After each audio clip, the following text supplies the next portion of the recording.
எல்லாருக்கும் வணக்கம். இன்று தமிழகம் முழுக்க நடக்கக்கூடிய இந்த ஜல்லிக்கட்டுக்கு ஆதரவான இந்த பல போராட்டங்களுக்குள்ள செய்கிற மாணவர்களுக்கு நம்முடைய ஆதரவை தெரிவித்துவிட்டு நான் என்னுடைய பேச ஆரம்பிக்கிறேன். காரணம் மக்களுக்காகத்தான் அரசு சொல்றதை கேட்கணும் அப்படின்னா ராஜாராணி காலத்துல எல்லாம் அது முடிஞ்சு போச்சு. மக்களுக்காக அரசு, மக்களுக்காக தான் சட்டங்கள்.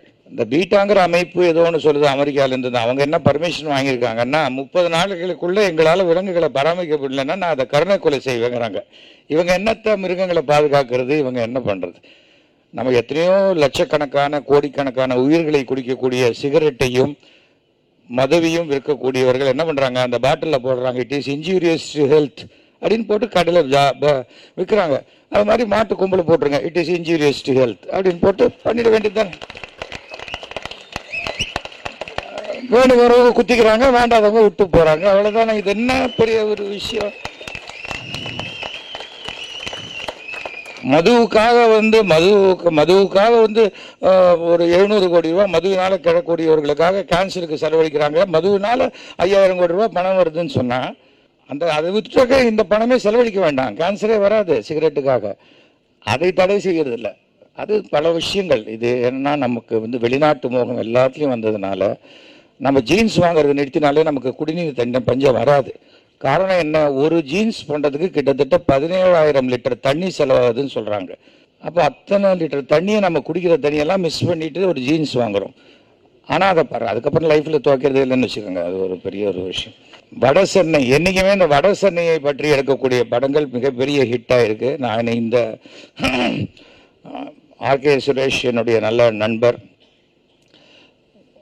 ரொம்ப கஷ்டப்பட்டு உழைத்து பல லட்சம் கோடிக்கணக்கான பணங்களை இழந்து திருப்பியும் போட்டு திருப்பியும் எடுத்து ஜெயித்த ஒரு நபர் ஆர்கே சுரேஷ்.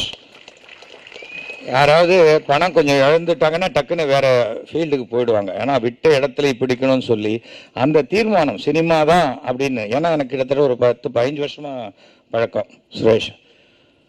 அது இப்போ அவர் ஒரு வில்லன் ஆக்டரா, அப்புறம் ஒரு ஆக்டரா இப்போ சக்சஸ்ஃபுல்லாக வந்துட்டார். பெரிய ஒரு விஷயம்.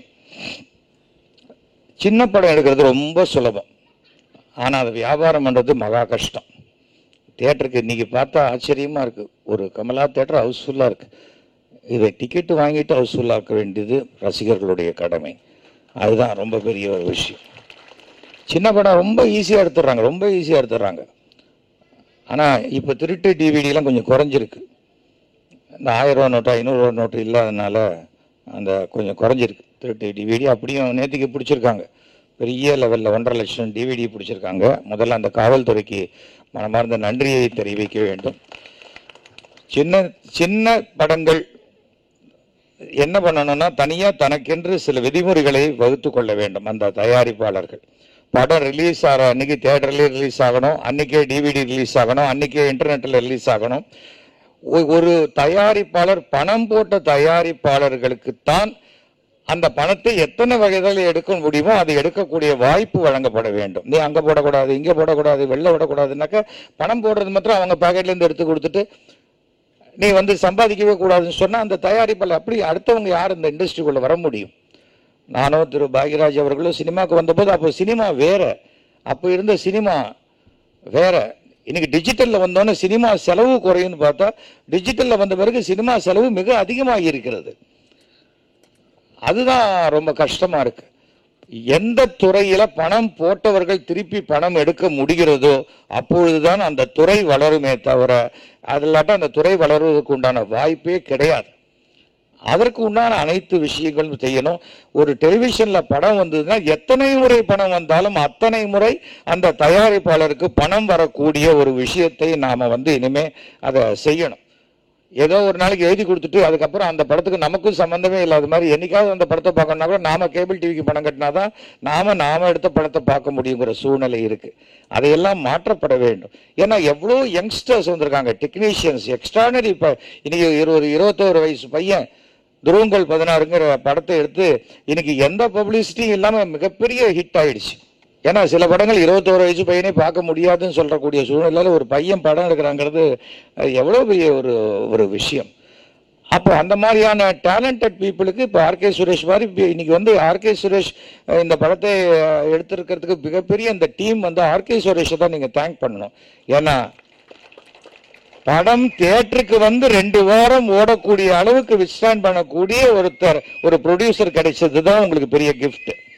ஏன்னா கதை, திரைக்கதை, நடிப்பு, டைரக்ஷன், மியூசிக் எல்லாவற்றையும் தாண்டி கிட்டத்தட்ட நானும் ஒரு படம் இன்னைக்கு அப்படியே ஹார்ட் டிஸ்கில் இருக்கு. அது 1.5 கோடியோ 2 கோடியோ அந்த ஹார்ட் டிஸ்க் விலை 12,500 ரூபான்னா அதை வச்சுட்டு கையில் ஆட்டோவில் சுற்றிட்டு இருக்காங்க. வருத்தமான ரொம்ப விஷயம். அந்த படங்கள்லாம் வெளியில் வரணும். அதற்கு உண்டான முயற்சிகளை எல்லாரும் சேர்ந்து செய்யணும். பாக்யராஜ் போன்றவர்கள்லாம் வந்து திரைப்படத்துறையில் எனக்கு வந்து இன்னைக்கு இந்தியாவே மதிக்கக்கூடிய மிகப்பெரிய ஒரு ஸ்க்ரீன் பிளே ரைட்டர்னா அது திரு பாக்யராஜ் அவர்கள். இன்னைக்கு தான் ஞாபகம் வருது எனக்கு. இதே கமலா தேட்டர்லேருந்து தான் பாக்யராஜ் அவர்களை நான் ஸ்கூட்டரில் அழைச்சிட்டு போய் ராஜ்கன் ஆஃபீஸில் விட்டேன். அன்றைக்கி வந்து படம் வந்து பாக்யராஜ் அவர் வந்து ஒரு சின்ன சீன் ஆக்ட் பண்ணியிருந்தார் டைரக்டர் பாரதி ராஜா படத்தில். ஆனால் இவருடைய அசோசியேட் டைரக்டராக ஒர்க் பண்ண படம் கிழக்கே போகும் ரயில், என்ன படம், கிழக்கே போகும் ரயில் நினைக்கிறேன். அன்றைக்கி தான் எங்கள் 2 பேருக்கு அறிமுகம் ஆச்சு. இனி வரைக்கும் உழைப்பு மாத்திரம் விட்டுறாதீங்க யங்ஸ்டர்ஸ். சில சமயம் தோல்வி வரும். தோல்வியும் வெற்றியும் மாறி மாறி வரக்கூடிய ஒரு இடம் தான் சினிமா. 6:4 6 படம் வெற்றி அடைந்தால் 4 படம் தோல்வி அடையும். கவலைப்படாதீங்க. முயற்சியை மாத்திரம் விட்டுறக்கூடாது. அதுதான் தேவா ஃபேமிலியில் எல்லாருமே எனக்கு பழக்கம்.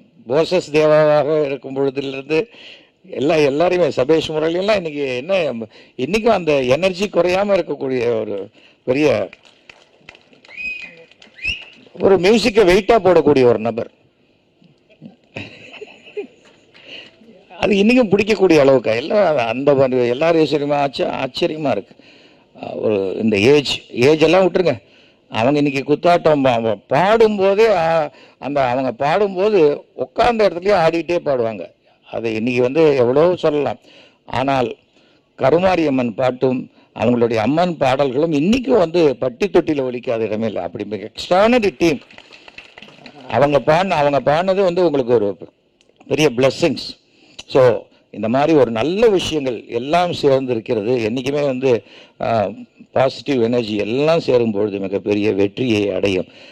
படம் இல்லை ரெடி ஆகிடுச்சு, ஆடியோ பண்ணிட்டோம், உடனே தியேட்டருக்கு வந்துடணும், அவசரப்படாதீங்க. உங்களுக்கு உண்டான கேப் என்னைக்கு அந்த கேப் கிடைக்குதோ அது வரைக்கும் வெயிட் பண்ணுங்க. ஏன்னா இது ஒன்றும் தக்காளியோ இதுவோ அழுகி போகிற பொருள் கிடையாது. ஸோ உங்களுக்கு உண்டான இடம் உண்டு, அதுக்காக வெயிட் பண்ணுங்க. ஏன்னா அந்த பொறுமை தான் நம்மளை ஜெயிக்க வைக்கும். அவசரப்பட்டுறாதீங்க. அதை மட்டும் I wish you all the very best. Sensor ஆயிடுச்சு இல்லையா அதுக்கு?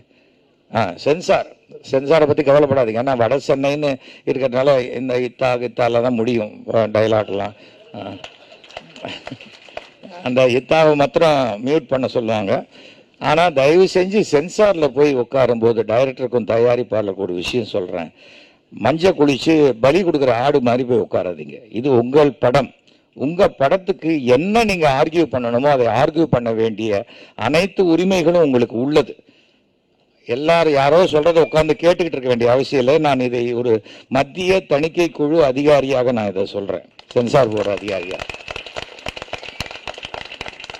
ஏன்னா நம்மள மாதிரி ஆட்கள் படம் எடுக்கலன்னா சென்சார் போர்டுங்கிறதுக்கு ஒன்று வேலையே கிடையாது.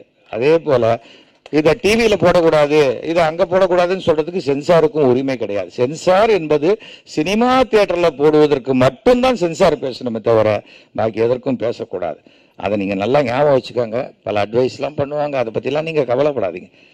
ஏன்னா உட்காந்து ஃப்ரீயா அட்வைஸ் பண்றது யார் வேணா பண்ணலாம். ஆனால் இது உங்க படம், ஒவ்வொரு ஃப்ரேமும் நீங்கள் செதுக்கியது.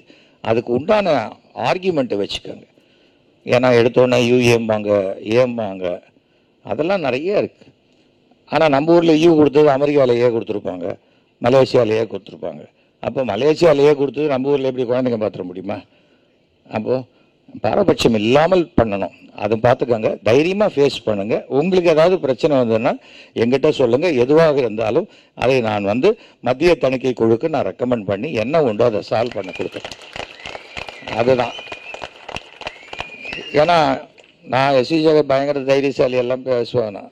நான் உண்மையானவன், அதனால தான் தைரியம். உண்மைதான் தைரியமே தவிர திருட்டுத்தனத்தை வச்சுட்டு தைரியமாக இருக்க முடியாது. அதுக்காக தான் சொல்கிறேன். அதனால தான் என்னை எந்த கட்சியிலையும் வச்சுக்க மாட்டேங்கிறாங்க. அது வேறு விஷயம். என்னை பொறுத்த வரைக்கும் ஹானஸ்டாக பண்ணியிருக்கீங்க. நீங்கள் ஜெயிப்பீங்க, ஜெயிக்கணும். I wish you all the very best. Thank you. Today cinema நேயர்களுக்கு நன்றி, வணக்கம். Please subscribe to today cinema.